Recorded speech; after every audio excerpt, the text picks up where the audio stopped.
भी की करे पैरवी उम्मत, तूफान से निकल जाएगा फिर इसका सफीना,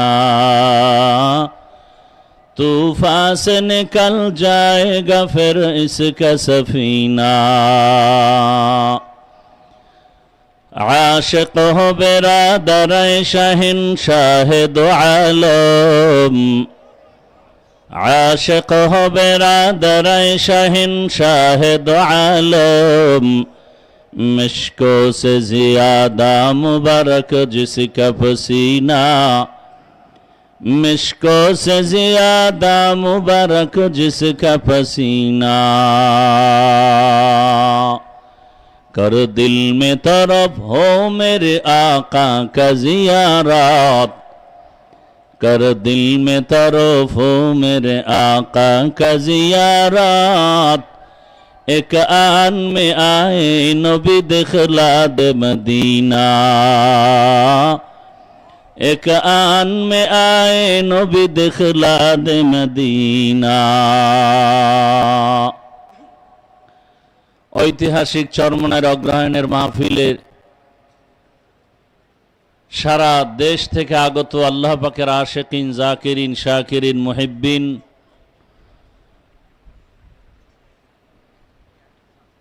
মুজাহিদ ভাইরা, যুবক বন্ধু, পর্দার আড়ালের মা বোনেরা, 3 দিন ব্যাপী মাহফিলের আজ দ্বিতীয় দিন শেষের দিকে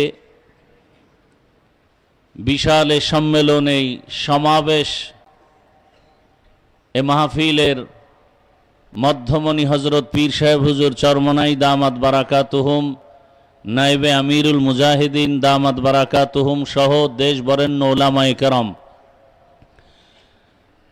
কেউ এখানে বয়ান করেন আমাদের কলবের খোরাক দেওয়ার জন্য, আর আমরা কলবের খোরাক নেওয়ার জন্য আসি।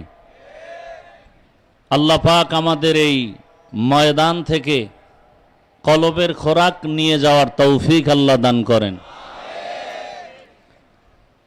সংক্ষিপ্ত 2-4টি কথা বলার নিয়তে কোরআনে হাকিমের যে আয়াত পড়েছি, রসুলের একটি হাদিস পড়েছি।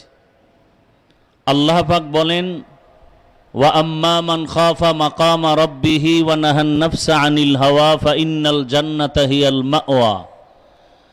আল্লাহর আদালতে দাঁড়াইয়া হিসাব দেওয়ার ভয়ে দুনিয়াতেই যারা নিজেদেরকে গুনাহ থেকে ফিরায় রাখবে, বাঁচায় রাখবে, আল্লাহ তাদেরকে বিনা হিসাবে জান্নাত দান করবেন।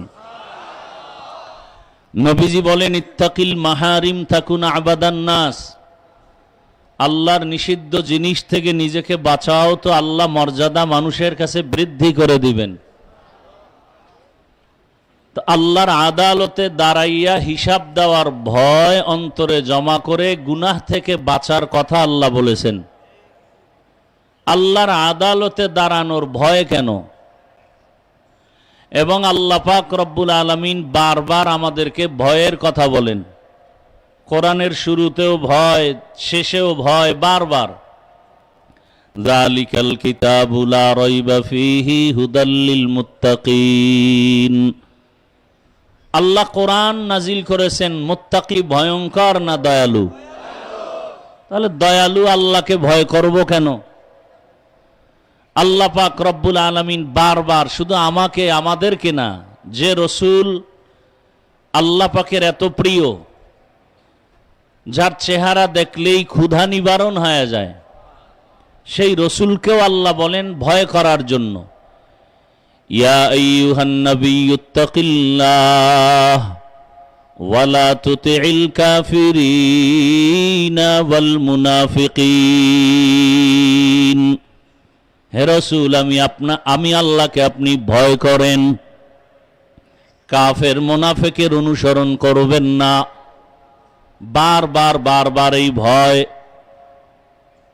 এই যে যত বয়ান হইতেছে, গতকাল, আজ আমিরুল মুজাহিদিন, নায়েবে আমিরুল মুজাহিদিন, আমাদের উপদেষ্টা মহোদয় ভয়ের কথা।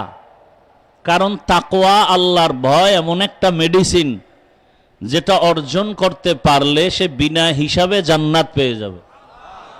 हर के दारत खौफ हक दर दिल मदम জান্নাতুল মাওয়া দেহাদ উরা মাকাম জুজবা হাকচি যে মখাজ ইনসো যা ফজলে উআ মস্তে দর জুমলা জাহা।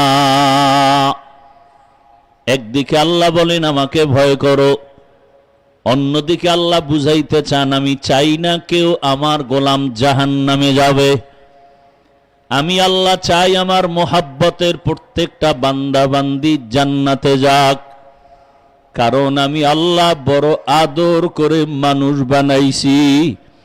আমি আল্লাহ এত মোহাব্বত করে বান্দা বান্দি বানাইলাম, এমন আদর মোহাব্বত করে কোন প্রাণী আমি সৃষ্টি করি নাই। আমি আল্লাহ মোহাব্বত করে বানাইছি কেমন? আল্লাহ বলেন ওয়া খুলিকাল ইনসানু যায়ীফা, আমি মানুষ বানাইছি বড় দুর্বল করে। দুর্বল মানুষটা কেমন? একটা মশার কাছেও দুর্বল, একটা পিপিলিকার কাছেও দুর্বল, মেধার বেলায় দুর্বল, খানার বেলায় দুর্বল। যদিও দুর্বল করে বানাইলাম, তবে সব মখলুকতের মধ্যে মর্যাদা সবার উপরে দিয়েছি। মানুষ যদিও দুর্বল, মর্যাদা দুর্বল না। এ কারণে আল্লাহ পাক দুনিয়ার সব মখলুকতের মাঝে মানুষের সম্মান বাড়ায় দিলেন। দুর্বল মানুষটাকে মর্যাদা দেওয়ার কারণে শক্তিশালী বাঘ মানুষকে সম্মান করে, শক্তিশালী গরু দুর্বল মানুষের সম্মান করে। কারণ আল্লাহ মানুষকে বড় আদর করে বানাইছেন। উজানির জমিনে ঘুমন্ত কারি ইব্রাহিম রহমাতুল্লাহ আলাই, যার রুহানি ফায়জ ও বারাকাতের এই ময়দান, উজানির কারি ইব্রাহিম রহমাতুল্লাহ আলাই তিনিও রুহানিয়তের ফায়জ ও বারাকাত নেওয়ার জন্য রশিদ আহমদ গাঙ্গুহি রহমাতুল্লাহ আলাইর দরবারে গিয়েছেন। ওই উজানির জমিনের ঘটনা সবাই জানেন যে জঙ্গল সাফ করতে গিয়ে দেখে একটা বাঘ তার বাচ্চাকে দুগ্ধ পান করায়। উজানির কারি সাহেব হুজুর বললেন, বাঘ বনি আদম শ্রেষ্ঠ জাতি এখানে বসবাস করার জন্য আসছে, তুমি তোমার গন্তব্যে চলে যাও। বলতে দেরি বাঘ তার বাচ্চা নিয়া জঙ্গল পাহাড়ে যাইতে দেরি করে নাই। খাকো বাদো আবওয়া আতিশ বান্দান বামানে তু মুর্দা বাহক জিন্দা আন। চরমনাইট জমিনে ঘুমন্ত ওলিয়ে কামেল সৈয়দ ইসহাক রহমাতুল্লাহ আলাইহের ঘটনা শুনেছি। বয়ান করতেছেন, বয়ান যখন চলতেছে ময়দানের ভেতরে যেমন কেয়ামতের মাঠ শুরু হয়ে গেল। গলা কাটা মুরগির মতো মানুষ কান্না করে।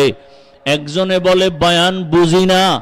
আল্লাহর ওলি বলে, মানুষ এত নিমক হারাম কেন হইলি? আরে কোরআনের কথা গরু শুনে, আল্লাহর কথা গরু শুনে মানুষ কেন শুনবা না?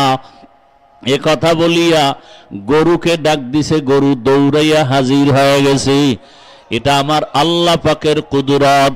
মানুষ এগুলো না বুঝার কারণে বাজে মন্তব্য করে। আরে আল্লাহর কাছে তো বান্দা বড় প্রিয়।